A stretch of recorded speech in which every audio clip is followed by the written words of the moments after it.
Histogram के अंदर convert करना है तो वो हम कैसे करेंगे। अब हिस्टोग्राम प्रोसेसिंग के अंदर हमारे पास कुछ चीज़ें आती हैं। अब हिस्टोग्राम इक्वलाइजेशन की बात जब हम करते हैं, फॉर एग्जांपल कि ये एक मेरे पास ये एक मेरे पास एक कोई एक इमेज का मैंने हिस्टोग्राम ड्रा किया, ये इमेज का जो हिस्टोग्राम मेरे पास आया है कंसंट्रेटेड वैल्यूज थी। कंसंट्रेटेड का मतलब ये है कि फोकस हुआ हुआ है कुछ स्पेसिफिक रेंज के अंदर, ठीक है। फिर मैंने क्या किया कि अगर मैं इस रेंज को कोई एक ट्रांसफॉर्मेशन फंक्शन इस तरह से बनाऊं कि मैं इसको चेंज करके मैं इस तरह से कर दूं कि यूनिफॉर्म डिस्ट्रीब्यूशन में आ जाए, यानी हर एक पिक्सल्स को कोई ना कोई हर एक जो डायनेमिक डिस्प्ले रेंज है उसके अंदर उसकी कोई ना कोई एक वैल्यू हो, ठीक है। अगर मैंने ये देखो इस इमेज को मैंने कन्वर्ट किया यहाँ पे, तो मेरे पास क्या हुआ, ये हिस्टोग्राम जो है मेरे पास अब जो नया इमेज आया उसका जो हिस्टोग्राम बन रहा है वो क्या है, एक यूनिफॉर्म डिस्ट्रीब्यूशन के अंदर मेरे पास पड़ा हुआ है। अब ये ट्रांसफॉर्मेशन फंक्शन जो है जिसको हम कहते हैं कि हमारा हिस्टोग्राम इक्विलाइजेशन, ये कैसे होती है। अच्छा, हिस्टोग्राम इक्विलाइजेशन के अंदर होता क्या क्या है ये मैं आपको पहले बता देता हूँ। हिस्टोग्राम इक्विलाइजेशन के अंदर हम इंटेंसिटी वैल्यूज पिक्सल्स को दोबारा असाइन करते हैं, ठीक है। वो असाइन करने की वजह ये है कि हमारी जो इंटेंसिटी वैल्यूज हैं जो वो क्या होनी चाहिए, यूनिफॉर्म डिस्ट्रीब्यूशन के अंदर आ जानी चाहिए, ठीक है।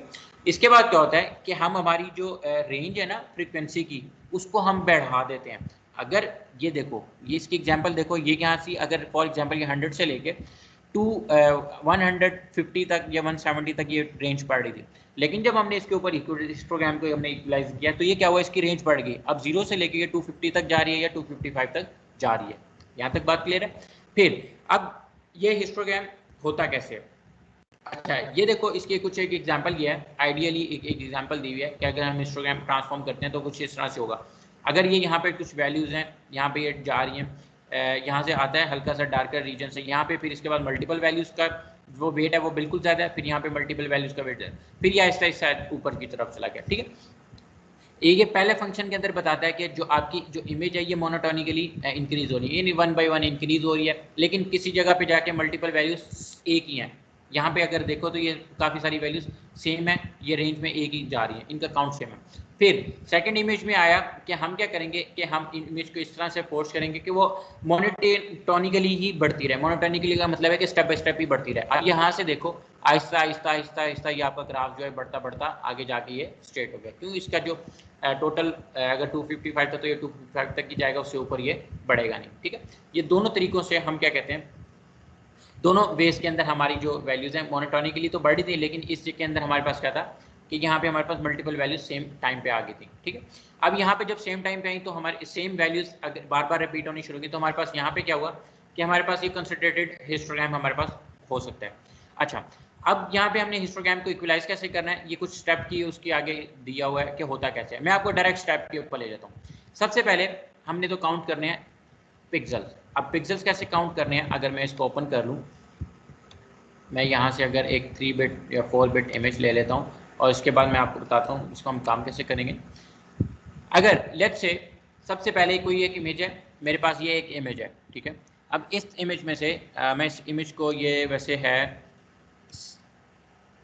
8 बिट इमेज है तो मैं इसका इमेज का साइज भी छोटा कर लेता हूँ और इसके ऊपर मैं अप्लाई कर लेता हूँ, ठीक है। इसके बाद नीचे इसकी एक एक्टिविटी के लिए एक सवाल भी गिवन है, आप वो सवाल करोगे तो ये आपको क्लियर हो जाएगा। अच्छा, यहाँ पे आ जाते हैं, ये मैंने कहा जी एक मेरी इमेज है 4x4 की एक इमेज है, जो ये इमेज है ये 3 बिट इमेज है, यानी इसकी मैक्सिमम वैल्यू 0 से लेकर 7 के दरमियान में होगी, ठीक है। तो मैक्सिमम वैल्यू इसकी 7 होगी।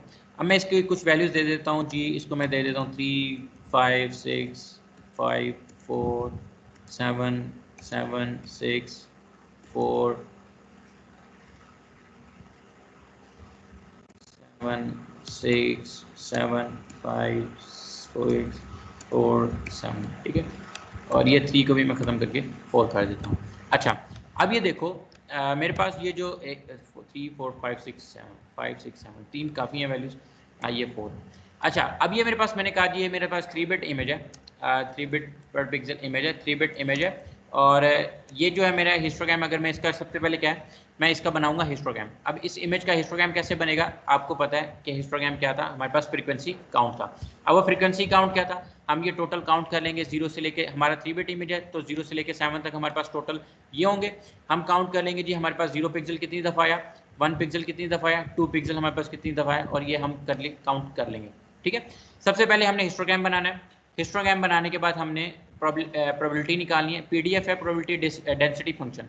अब ये प्रोबेबिलिटी डेंसिटी फंक्शन क्या करता है कि ये हर एक इंटेंसिटी वैल्यू को चेक करेगा कि वो पूरी इमेज का अगर टोटल 4x4 की इमेज है तो 4x4 में टोटल 16 पिक्सल होंगे, लेकिन 16 पिक्सल में से 5 जो पिक्सल था, जो 5 इंटेंसिटी लेवल का पिक्सल था, वो पूरी इमेज में कितनी दफ़ा आया, ठीक है, वो हम इसकी प्रोबेबिलिटी काउंट कर लेंगे। फिर उसके बाद हम इसकी कम्युलेटिव प्रोबेबिलिटी फंक्शन काउंट कर लेंगे। फिर उसके बाद हम क्या करेंगे, एक डेंसिटी फंक्शन से एक स्केलिंग फंक्शन जो हमारा है, हम उसके साथ उसको मल्टीप्लाई कर देंगे।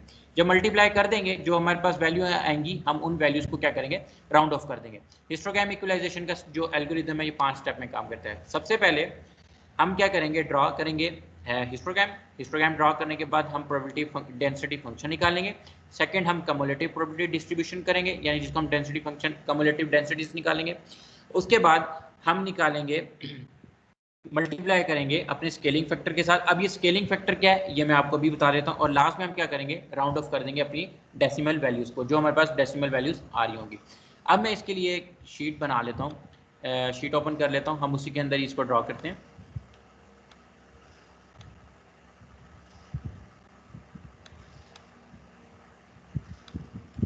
अब आपको ये एल्गोरिथम समझ आ गया कि ये 5 स्टेप हैं टोटल। पहला स्टेप तो बड़ा बेसिक है, जिसके अंदर हमने डिस्ट्रीब्यूशन काउंट कर लेना है, ठीक है। अब ये 5 स्टेप हैं। सबसे पहले मैं इधर फ्रीक्वेंसी काउंट लिख लेता हूँ, इंटेंसिटी काउंट मैं इसको कर लेता हूँ जी।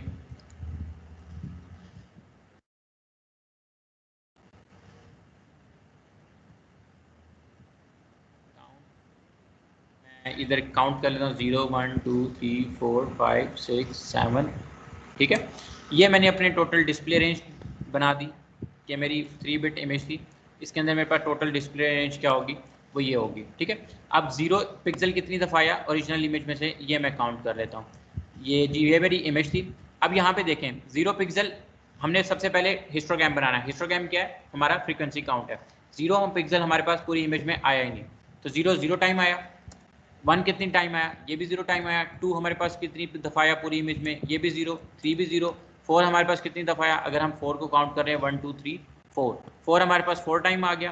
5 हमारे पास पूरी इमेज में आया 1 2 3 टाइम्स हमारे पास आ गया। 6 हमारे पास पूरी इमेज में आया 1 2 3 4, हमारे पास 6 4 टाइम आ गया। और 7 हमारे पास पूरी इमेज में आया जी 1 2 3 4 5, हमारे पास ये आ गया जी 7 5 टाइम आ गया, ठीक है। हमने क्या किया, इस तरह से हमने जब ये काउंट कर लिया, अब हम इसका बनाते हैं ग्राफ। अब यानी जिसको हम कह रहे हैं कि हमारा हिस्टोग्राम कैसे होगा। अब मैं अगर इसका हिस्टोग्राम बनाता हूँ, वो कुछ इस तरह से ड्रॉ होगा।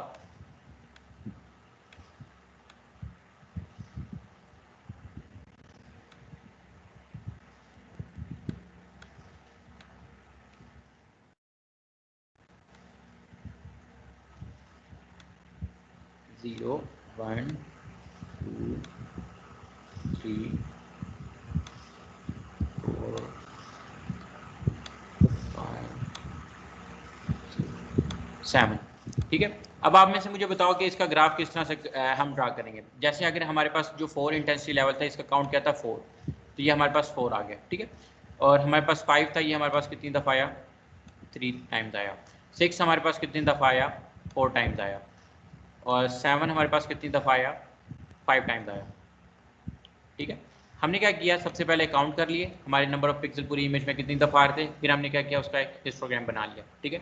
अब यहाँ पे हिस्टोग्राम देखो, जो हिस्टोग्राम है ये बिल्कुल राइट साइड पे है, ठीक है। यानी ये कंसंट्रेटेड वैल्यूज़ कहाँ पे पड़ी हुई हैं, इतने हिस्से में हमारे पास पड़ी हुई हैं। हमने क्या कहा था कि हमारा जो हिस्टोग्राम होना चाहिए, जो हिस्टोग्राम इक्वलाइजेशन होगी, उसके अंदर हम क्या करेंगे, इसको हम नॉर्मलाइज फॉर्म के अंदर हम कन्वर्ट कर देंगे, यानी यूनिफॉर्म डिस्ट्रीब्यूशन होगी।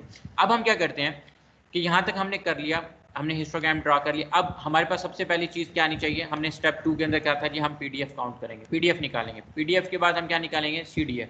सीडीएफ निकालने के बाद हम क्या करेंगे, स्केलिंग फैक्टर से इसको सीडीएफ की जो भी वैल्यूज़ होंगी इसको हम क्या करेंगे, मल्टीप्लाई कर देंगे। और लास्ट में हम क्या करेंगे, हम राउंड ऑफ कर देंगे अपनी वैल्यूज़ को, ठीक है।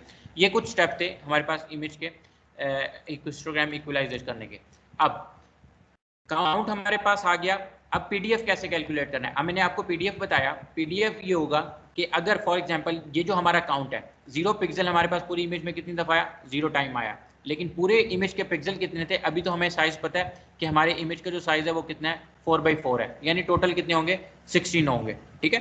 अब अगर 16 है तो आप यहाँ से काउंट कर लो, ये 4 और 4 8, 8 और 3 आपके पास 8 और 3 हम आपके पास 11 और 5 16। आपको पता लग जाएगा टोटल आपके पास क्या आ गया 16 आ गया। सम इस तरह से भी सम कर सकते हो, या आपको साइज गिवन होगा इमेज का 4x4 का अगर साइज है तो उसके साथ मल्टीप्लाई करेगा 4 के 4 के साथ, तो आपको टोटल आपको काउंट पता चल जाएगा। ठीक है, अब आप यहाँ पे अगर इसका काउंट मैं यहाँ पे लिख लूँ कि यहाँ से लेके सॉरी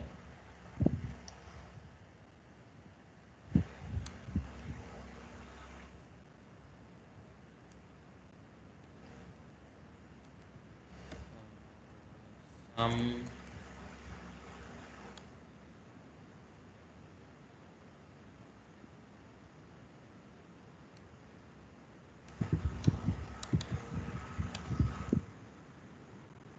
ये देखो अब मैंने ये सम किया, टोटल मेरे पास सम क्या आ गया 16 आ गया। अब ये जो भी वैल्यू है मैंने इसको क्या करना है, इस कॉलम को डिवाइड कर देना है 16 के साथ। ठीक है, अब ये क्या कैलकुलेट कर रहा था, प्रोबेबिलिटी निकाल रहे थे कि जीरो जो हमारे पास काउंट आया वो कितनी दफ़ा है, हमने उसके प्रोबेबिलिटी डेंसिटी से हमने निकाल लिया। अगर मैं इसको यहाँ से क्लिक करके डिवाइडेड बाय 16, अब मैं इसको अगर नीचे कर लेता हूँ ये मेरे पास सारी की सारी क्या आ जाएंगी, प्रोबेबिलिटीज आ जाएंगी। ठीक है, अब ये प्रोबेबिलिटीज आ गया। अब कम्युलेटिव जो प्रोबेबिलिटी है वो कैसे कैलकुलेट होती है, कम्युलेटिव के अंदर हम क्या करते हैं कि ये और पहली जो वैल्यू है ये सेम एज इट एज, हाँ जी अटेंडेंस लगा दें। अटेंडेंस टाइम वैसे खत्म हो गया। रोल नंबर बताओ सर 0253।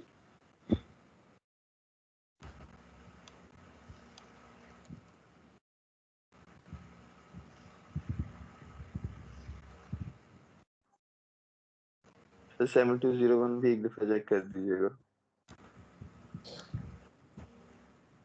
0120 भी 7201 सर 0120 020 तो कोई है ही नहीं, नाम बताओ। 0120 120 कोई और है क्या? चलें जी, अच्छा वापस आते हैं। हमने प्रोबेबिलिटी निकाल ली, यहाँ पे हमारे पास सारी की सारी हमारे पास प्रोबेबिलिटीज आ गई। अब ये प्रोबेबिलिटी निकली कैसे है, मैंने आपको बताया कि हमने सबसे पहले हिस्टोग्राम ड्रा काउंट कर लिया, पिक्सेल्स की इंटेंसिटी वैल्यूज काउंट कर ली, उनको टोटल के ऊपर डिवाइड कर देना है हर एक वैल्यू को। जब डिवाइड कर देंगे हमारे पास क्या आ जाएगा, ये प्रोबेबिलिटीज आ जाएंगी। अब कम्युलेटिव कैसे निकालते हैं, कम्युलेटिव में जो सबसे पहले हमारे पास वैल्यू होती है वो सेम एज इट एज वैसी आ जाती है। ठीक है, अब ये value same as it as आ गई, ये वाली वैल्यू जो होगी ये वाली वैल्यू ऐड होगी इसके साथ, ये दोनों आपस में ऐड होने के बाद जो भी रिजल्ट आएगा वो इसका नया वैल्यू होगा। अब 0 + 0 0, इसी तरह फिर 0 + 0 0, फिर ये 0 + 0 0। ठीक है, अब ये 0 + 0.25 तो ये क्या आएगा 0.25। अब ये 0.25 प्लस 0.185, ठीक है, ये आपस में ऐड होगी तो हमारे पास क्या आएगा, एक नया सम आ जाएगा। यहाँ तक बात क्लियर होगी? अच्छा सर अब क्या ये कर रहे हैं, पहली और दूसरी वैल्यू उससे अगली वैल्यू को प्लस कर रहे हैं।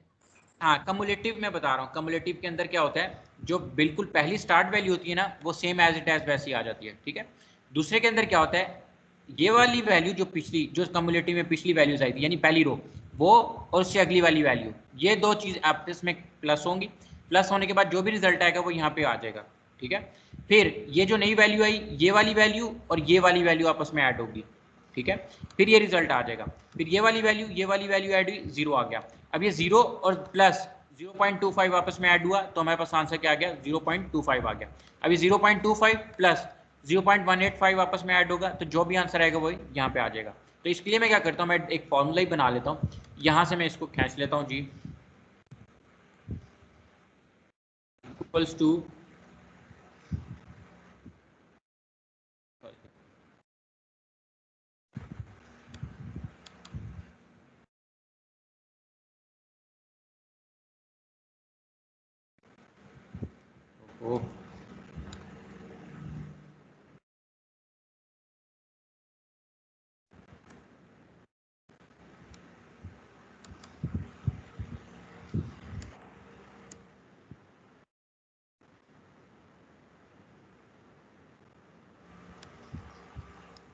सर एक चीज पूछनी थी। जो सर पहली वैल्यू वैसी आएगी, बाकी जो अगली आएगी उसको पिछली जितनी वैल्यू होंगी उनके साथ प्लस करना है या सिर्फ एक स्टेप पीछे वाली? एक स्टेप पीछे वाली वैल्यू के साथ प्लस करना है, ठीक है। जब कम्युलेटिव, जब एंड पे जो वैल्यू आएगी, प्रोबेबिलिटी आएगी, वो आएगी वैल्यू 1, ठीक है। अभी देखो मैं इसको अगर इसके साथ ऐड करता हूँ, इसको मैं यार यहाँ से कर लेता हूँ, वो ये और ये, ठीक है। ये मेरे पास 0.45, इसी तरह इसको मैं ऐड कर लेता हूँ, इसको और इसको, ठीक है। ओहो,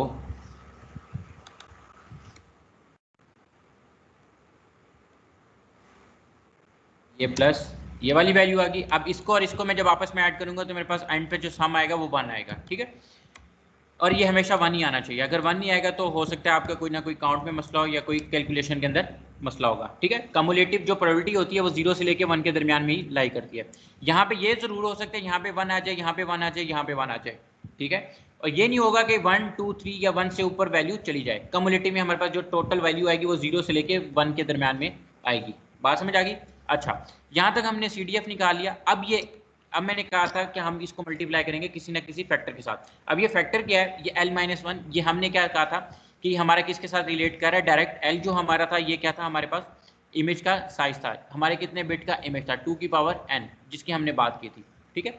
अगर ये हमारे पास जो इमेज है ये 3 बिट इमेज था तो इसकी वैल्यू क्या होगी? 2 की पावर 3, तो ये हमारे पास क्या होगा? 8,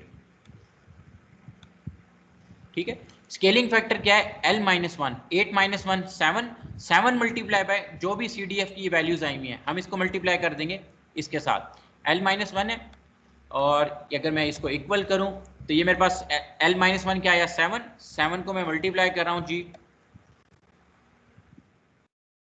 अपनी ये CDF की वैल्यू के साथ, ठीक है। ये 0 और मैं इसको अगर खींच के नीचे तक ले जाऊं तो ये मेरे पास कुछ डिफरेंट वैल्यूज आ गई, ठीक है। अब जो 0.5 से ऊपर वाली वैल्यूज हैं इनको मैं क्या करूंगा? राउंड ऑफ कर दूंगा और उसके बाद जो बाकी वैल्यूज हैं उनको मैं दूसरे का, अब ये 1 पॉइंट है ये 2 हो जाएगी, ये वाली 3 हो जाएगी, ये वाली 5 हो जाएगी और ये वाली वैल्यू मेरी 7 हो जाएगी। यहाँ तक बात क्लियर होगी? अब ये ऊपर वाली वैल्यूज थी ये सारी की सारी वैसी 0 हैं। अब मेरे पास क्या हुआ? मेरे पास दो वैल्यूज आ गई, एक आ गई ये वाला आ गया और एक ये वाली राउंड ऑफ वैल्यूज आ गई, ठीक है। अब यहाँ पे काम करना है मैपिंग फंक्शन। अब मैं अगर मैपिंग फंक्शन की बात करूँ तो मेरे पास इमेज के अंदर क्या क्या वैल्यूज थी? मेरे पास इमेज के अंदर ये वैल्यूज थी 0 4 5 6 और ये 7 तक ये कुछ ना कुछ वैल्यूज बन रही थी। अगर मैं इसको कॉपी करके, अब मैपिंग फंक्शन है, अब मैं इसको यहाँ पे रिप्लेस करता हूँ वैल्यूज को, ये जो मेरे पास वैल्यूज आई हैं मैं इनकी एक नई इमेज बनाता हूँ तो वो मेरे पास इमेज क्या बनेगी? वो कुछ इस तरह से इमेज बनेगा।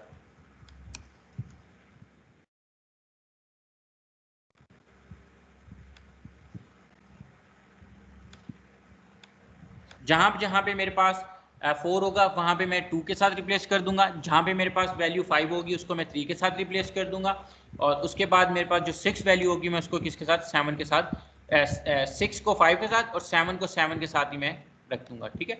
ये जो L-1 है ये L साइज L साइज वाला है, 2 की पावर n वाला है जो हमने शुरू में निकाला था, वो टोटल हमें इंटेंसिटी लेवल्स काउंट करके दे रहा था। और ये L क्या है? हमारा L-1 हमेशा ऐसे ही रहेगा।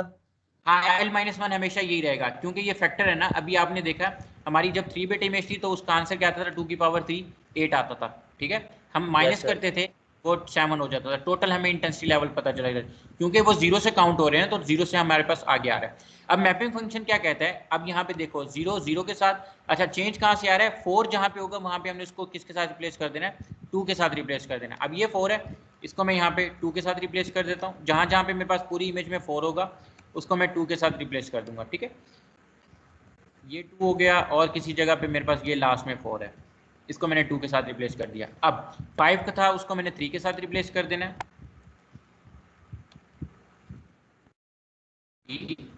और इधर भी मैंने इसको 3 के साथ रिप्लेस कर दिया, ठीक है। अब कोई 5 इस इमेज के अंदर नहीं बचा मेरे पास। 6 को मैंने रिप्लेस करना है 5 के साथ। अब जहाँ जहाँ पे 6 है इसको मैं 5 के साथ रिप्लेस कर देता हूँ, 5 5 और ये भी मेरे पास 5 हो गया, ये भी मेरे पास 5 हो गया। यहाँ तक क्लियर है? अब जहाँ पे मेरे पास 6 था उसको मैं 5 के साथ रिप्लेस कर देता हूँ। अब मेरी पूरी इमेज में 6 था नहीं, मैंने उसको 5 के साथ अभी रिप्लेस करके ख़त्म कर दिया। 7 था, 7 को मैंने 7 के साथ ही करना है, तो 7 वैसे ही 7 रहेगा। अब देखो ये मेरे पास एक नया इमेज आ गया। अब इस नए इमेज का मैं बनाता हूँ हिस्टोग्राम। अब इस नए इमेज का हिस्टोग्राम बनाने के लिए अब मैं इसके दोबारा काउंट कर लेता हूँ, मेरे पास कितनी वैल्यूज़ कितनी दफ़ा हैं पूरी इमेज में। 2 कितनी दफ़ा आया पूरी इमेज में, काउंट कर लो 1 2 3। अब मैं डायरेक्ट इसका ग्राफ ही बनाता हूँ और इसको कंपेयर करवाते हैं।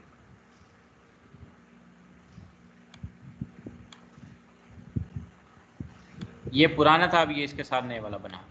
0 1 2 3 4 5 6 और ये 7। ठीक है। अब देखो अभी हमने कहा जी हमारे पास जो 0 है वो कितना आएगा, मैं इसको इधर कर लेता हूँ लेफ्ट और इसको मैं इधर कर लेता हूँ। पहले देखो 0 तो हमारे पास आया नहीं, काउंट हमारे पास 2 से आ रहा है। 2 पूरी इमेज में कितनी दफ़ा आ रहा है, 1 2 3 और 4 टाइम्स। 2 हमारे पास कितनी दफ़ा आ रहा है, 4 टाइम्स आ रहा है। ये मैं इसको 4 कर देता हूँ। ठीक है।